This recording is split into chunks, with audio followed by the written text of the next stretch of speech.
You have no idea how thrilled I am to have you here with me today. Strap in, because this isn't just another video, this is the beginning of a brand new chapter for this channel, and it's happening entirely in English. Think of this as a new experiment, a fresh style I'm incredibly eager to build with you. I want you to feel completely free to dive into the comments with any questions you have. If a particular word or phrase caught your ear, or if something I said left you curious, just ask. You can look it up, or better yet, ask me directly. I'm not going to artificially slow down my speech or try to enunciate in a strange, unnatural way. This is my authentic voice, the same one I use when I'm talking to my friends. I am committed to being nothing but my genuine self. It is perfectly okay if you don't catch every single word. In fact, that's partly the goal here. This is exactly what happens when you listen to native speakers. You won't understand everything all the time, and that's normal. The most important thing is to keep going, to persist. Over time, your ears will adjust. The more you listen to my voice, the more familiar it will become. Every person has a unique set of words and phrases they use repeatedly, a personal linguistic fingerprint. I certainly don't possess an enormous vocabulary, so I truly believe it won't be as difficult as you might initially think to get accustomed to my particular rhythm and sounds. So without any more delay, let's jump straight into today's main subject. I want to share with you the details of my daily routine, the structure of my typical day. I played with the idea of naming this video My Perfect Day, but I'm not entirely convinced that would be completely accurate.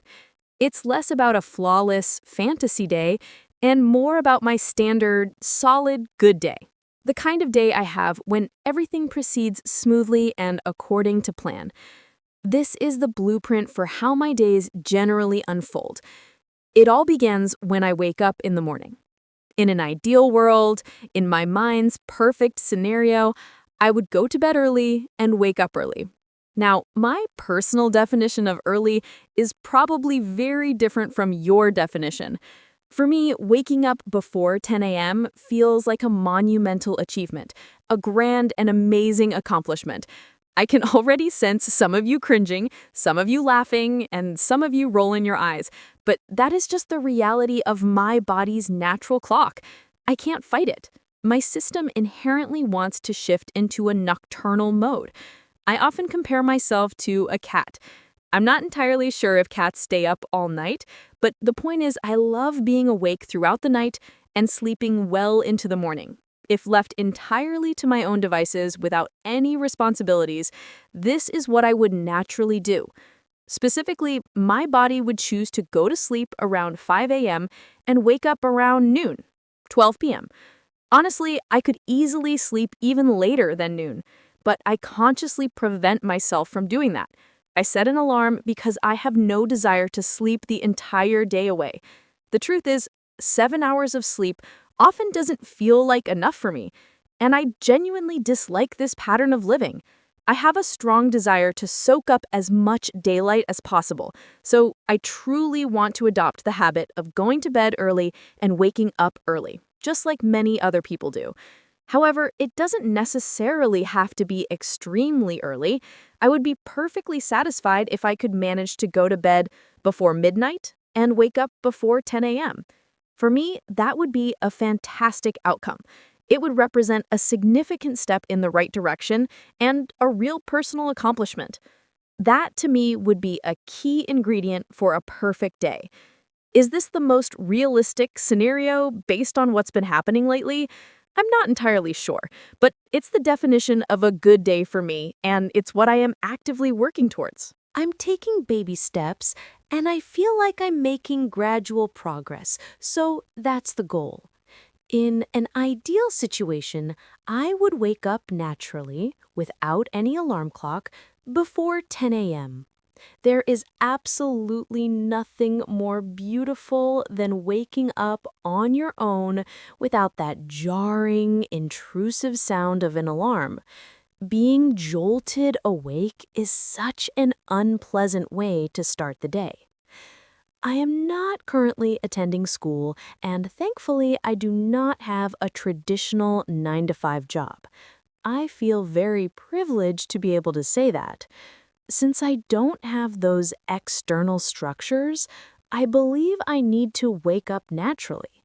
The reality is that not only do I lack a conventional job, but I also don't have children. And I live by myself.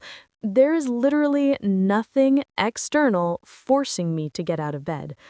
Perhaps that is why I'm still stuck in what feels like a teenager's sleep schedule. I'm 27 years old, but my body clock is still in that adolescent mode. So, in this ideal day, I'd wake up naturally before 10 a.m., and I love to get up and begin with what I like to call my yoga routine.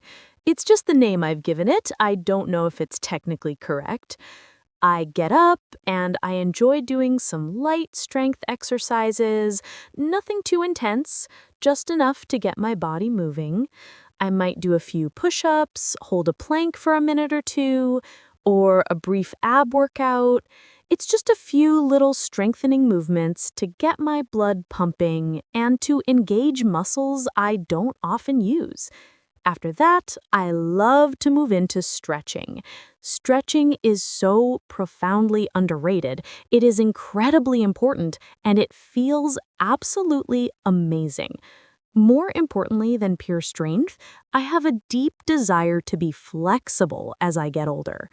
I feel relatively flexible now, but I know I could be a lot more flexible, and I want to maintain this mobility for the rest of my life. I want to be flexible when I'm 80 years old, so I really dedicate time to a stretching routine, stretching my entire body. It feels wonderful. I like to put on my headphones and listen to music during this time, or sometimes I listen to a podcast. Lately, I've been listening to podcasts in Portuguese because I'm actively working on improving my Portuguese language skills. My goal is to achieve a level of fluency in Portuguese that I feel I have in Spanish. This is how I like to start my day on the right foot. Now, I must address something crucial about my morning. I have absolutely no appetite when I first wake up. I have never been able to understand people who feel hungry immediately upon opening their eyes. I suppose they can't control that. It's just how their bodies are wired. But my body is fundamentally different in this regard. This has been a constant my entire life, and I feel it might be becoming even more pronounced as I get older. As an adult, I just don't feel hungry for a good couple of hours after I wake up. The very thought of breakfast is the furthest thing from my mind. If you were to ask me what I want to eat the moment I get out of bed, my only response would be a pleading, "No, stop, please, let me stretch in peace, thank you." So after I complete my little yoga and stretching routine, I will most likely transition into doing some work. This might be on my computer or perhaps on my phone, but it involves engaging in something productive. Maybe I'm researching a topic, looking up information, or simply tackling tasks I've been meaning to do. Essentially, it's what I do during my downtime. I engage in work or internet activities that feel somewhat productive. I want to pause here and expand on the concept of productivity because I believe it's often misunderstood. True productivity isn't just about traditional work. Many things are productive. Even rest is productive. The concept of recharging yourself is a productive act because it enables you to perform better in all other areas of your life. Sleep is profoundly productive. It is essential for your health, a critical time for your body and mind to repair and rejuvenate. So, if there are any gaps in my day that I don't describe in minute-by-minute detail, just know that during those downtimes, I am either on my phone or my laptop. Sometimes I am doing productive things, and sometimes I am not. You know how it is with screens, they have a powerful ability to suck you in. However, I have a specific relationship with social media. I don't use it for personal browsing. If I have accounts, I hardly ever use them. I used to struggle more with an addiction to mindless scrolling, but I have made a conscious and successful effort to move away from that habit. For the most part, that behavior is behind me. I don't even have the social media apps downloaded on my phone anymore. There was a time when the first thing I would do in the morning was click on Instagram or TikTok. Now, those apps are absent from my device. I realized they were taking more energy from me than they were giving back.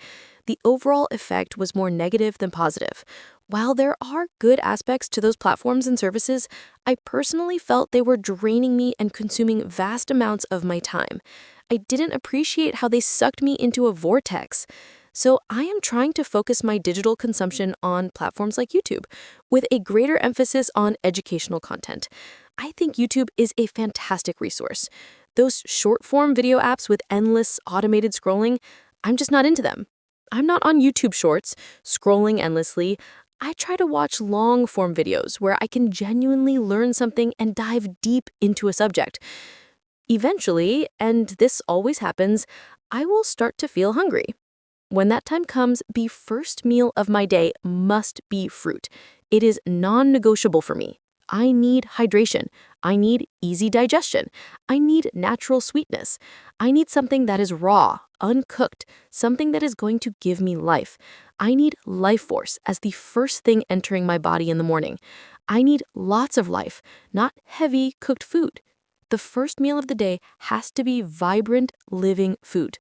Now, I don't eat a large quantity in the morning. I understand that many people need to eat a substantial breakfast because they have very busy, demanding days ahead.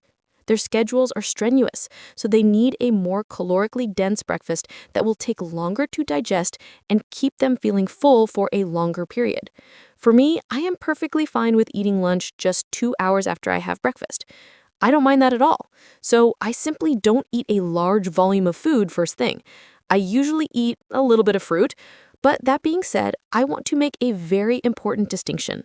Fruit, to me, is not a snack. It is a meal. I firmly believe in eating fruit as a meal. I am convinced that fruit is the healthiest food for humans on the planet, and this is undeniable. It should be viewed as a meal, not a mere snack or dessert. Every cell in our body runs on glucose. Fruit provides the purest, most readily available form of these essential molecules for our system. These simple carbohydrates are what our body inherently craves. This is precisely why children are constantly saying, "I need something sweet." It is a natural biological drive. They instinctively know their bodies require these simple sugars, and their cries are a request for fruit. The solution isn't to deny them, but to give that child a banana smoothie. Give them a mango and banana blend. It's that simple. Let's go. Consider our closest genetic cousins, the chimpanzees and bonobos. Their diets are largely frugivorous, meaning the majority of what they eat, or at least their most preferred and sought-after food, is fruit. When they discover a fruit tree, they go crazy with delight, eating to their heart's content. This is what we should be doing as a species. It's not about having a small apple slice once a day as a token gesture. No, we need to embrace fruit fully. We should be eating more fruit, much more. When you crave sugar, it is normal. It is literally a physiological requirement. It means your body is signaling that it needs to eat sweet fruit, period. Your body is communicating a fundamental need. It is telling you that you must consume more sweet fruit. End of discussion. I am a complete fruit fanatic. I am a fruit nerd. Currently, I am in Southeast Asia, and at this very moment, I am in Thailand. Pretty soon, I will be heading to Vietnam. Here, I am eating jackfruit almost every single day. Southeast Asia has amazing jackfruit. It is incredibly sweet and has a wonderful, crunchy texture. Jackfruit is a fruit that can grow all over Latin America. Well, not everywhere, but certainly in tropical regions. Unfortunately, a lot of people are still unfamiliar with it. It's truly sad. In Brazil, it is pretty common. I believe most Brazilians know about jackfruit. However, unfortunately, many Spanish-speaking people I have met have no idea what jackfruit is. They either haven't had it or they tried it once and it wasn't very good. Perhaps it wasn't sweet. That was not good jackfruit.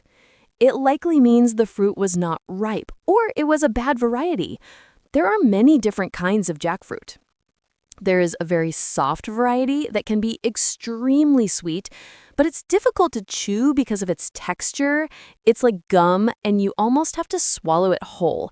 I am not a huge fan of that kind, but there is another kind of jackfruit that is crunchy, which you can actually chew, and it is absolutely amazing.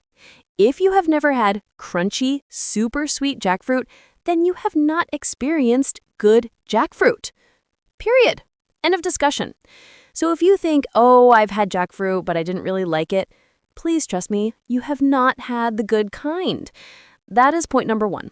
And point number 2, if you don't even know what it is, well, that is the core of the problem. It is crazy because this is such an astonishing fruit. It is actually the largest fruit that grows on a tree in the entire world. It is simply amazing. A single fruit can produce so much food that it can feed an entire family. Furthermore, the seeds can be cooked and eaten. They have a texture similar to a little potato. They are great. Jackfruit should be everywhere throughout tropical Latin America. But unfortunately, it is not that popular or commercialized yet. It should be. In Spanish, they call it jaca, and in Portuguese, it is jaca. Jackfruit. I love Jack. Jack is my boyfriend. Lately, I have just been eating jackfruit daily, between half a kilo and a full kilo, just to start my day. It is fantastic. I am in love with it. I love it. After I eat that, I will probably go back to doing some work. Maybe I will film a video, just like what I'm doing right now. Then later at some point, I'm going to get hungry again, and I'm also going to feel a strong desire to go outside and get sunlight on my body. Sunlight is another extremely important and highly underrated element for health. I think a lot, if not most of the people in the world are deficient in vitamin D or are simply lacking sufficient sun exposure. I believe you only need something like 15 minutes a day for about 5 days a week, between the hours of 10 a.m. and 3 p.m. of direct sunlight on most of your body to get sufficient vitamin D. In theory, you don't need a massive amount, but you would be surprised. Probably most of you watching do not even meet these minimal requirements. A lot of people simply do not get enough sun. This can be because they live in cold climates where they have to wear clothes covering most of their body, but even in hot places, cultural norms can prevent it. I was in the Amazon region of Ecuador, and most people in the town were wearing pants, jeans, and long-sleeve shirts because they prefer not to show too much skin. But in doing so, they are not getting enough sunlight on most of their body. It is not enough to just get sun on your face and hands. Also, many people are concerned about their skin getting darker. They do not want their skin color to change. You have to get over that. We need to celebrate all different skin tones. Getting 15 minutes of sun on most of your body is not going to give you skin cancer. I do not want to hear any arguments about that. That is not what we are discussing here. That is simply not going to happen from such minimal, sensible exposure. Vitamin D is an extremely important nutrient that helps the body in so many ways with overall health. I could talk all day about topics like this. But anyhow, we absolutely need to be getting that sunlight. We need more vitamin D. You might even want to consider taking a supplement if you do not live in a place where you can get regular, reliable sun on your body for most of the year. I must be clear, I am not a medical professional and I am not giving you medical advice. I am just sharing an idea based on my own feelings and observations. I feel significantly better when I am getting ample sunlight on my body. I feel like my skin is better, my mood is improved, and everything functions more optimally when I am just getting enough sun. I like to go out at some point during the day before it gets too late in the afternoon. I like to go out and walk around in the sun. Since I am in a warm place, I am always wearing shorts and tank tops, so a good amount of skin is exposed. The ideal situation is that I am at the beach, where I can wear even fewer clothes. I can just lay out and get sun on almost my entire body. I can flip over like a pancake, ensuring I brown both sides. Not that I want to brown excessively, just a little tan, you know? Not too much, just a healthy bit. At some point, this hunger will return and I'm going to want to get a bite to eat. I will probably want to go to one of my favorite vegan restaurants, assuming I'm not cooking at home that day. I am going to get something truly delicious. Right now, being in Asia, I am eating what I consider to be the best food on the planet. Now, I know some people will disagree with this statement, but this is just my personal opinion. I firmly believe Asian food is the best food in the world. I think Asian cultures have cracked the code on food. They figured it out a long time ago, and there is nothing any other cuisine can do about it at this point. It is just a fact of life. Asians own the culinary arts. There are many Asian countries I am referring to here. Currently, I am in Thailand, and Thai food is absolutely amazing. But really, there are so many Asian countries with incredible, diverse food traditions. And especially from the perspective of a vegan, someone who eats a plant-based diet, the best place in the world for plant-based food is Asia. Asians historically have incorporated plant-based food as a larger, more integral part of their culture and tradition compared to many Western societies.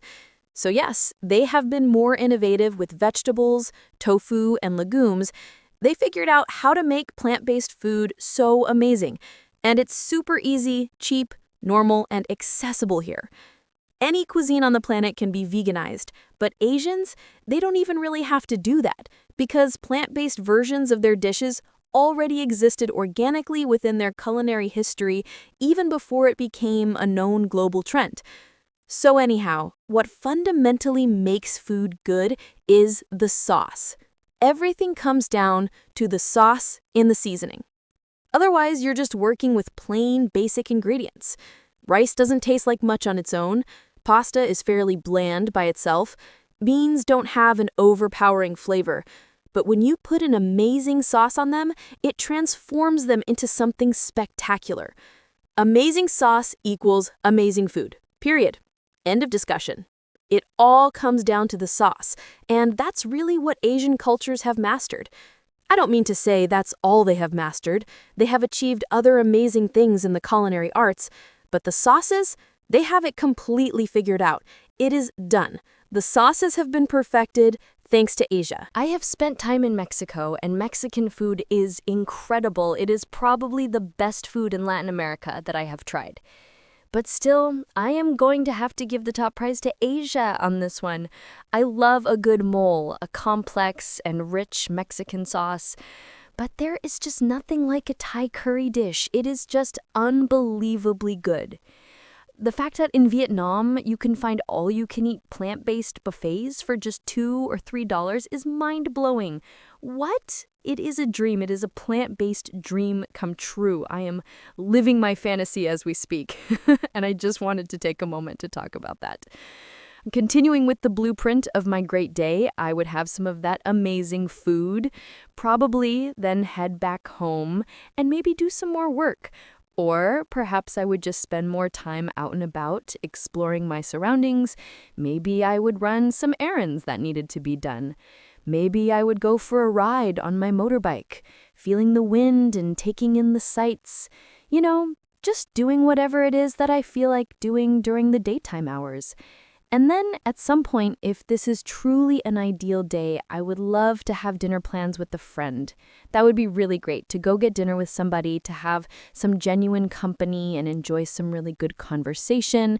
Maybe we would have dinner at their house, a cozy, home-cooked meal, or maybe we would go out to a nice restaurant.